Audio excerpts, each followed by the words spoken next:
समान पगार मिळायला पाहिजे, पण मिळत नाही. आणि ते आज मिनिमम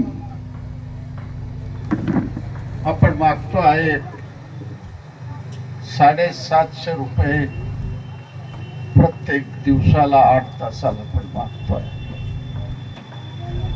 कोटी रुपये व्याज तुम्हाला मिळतोय. 800 15 वर्ष झालेला आहे. कोणीही बांधकाम कामगारासंबंधी विधानसभेमध्ये आहेत काही स्कीम? शिक्षणाकरता आहे, घराकरता आहे आपल्याला. तर याच्यामध्ये हे बांधकाम कामगार कल्याणकारी मंडळ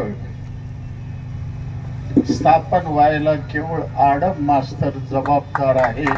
अत्यंत पुराव्यानिशी मी आपल्याकडे बोलतो. कोल्हापूरमध्ये घटना घडली. काम करणारा आपला बांधकाम कामगार त्या सळईवर पडला. ते सळई कापले, हॉस्पिटल मधून घेऊन आले.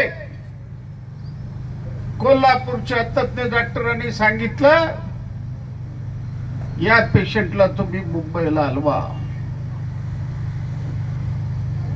मुंबईला आणल्यानंतर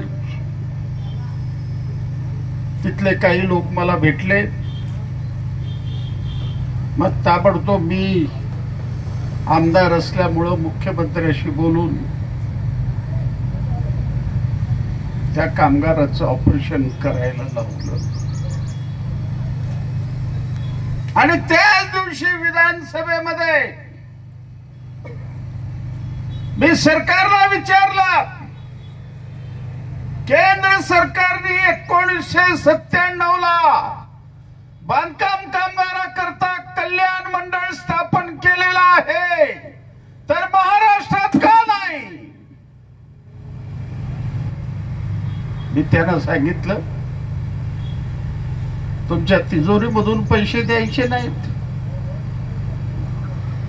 ज्या ठिकाणी 10 लाखापेक्षा जास्त बांधकाम असेल त्यांना 1% सेस लावायचं आणि त्या पद्धतीनं बांधकाम कामगारांना कल्याणकारी स्कीम मिळायला पाहिजे.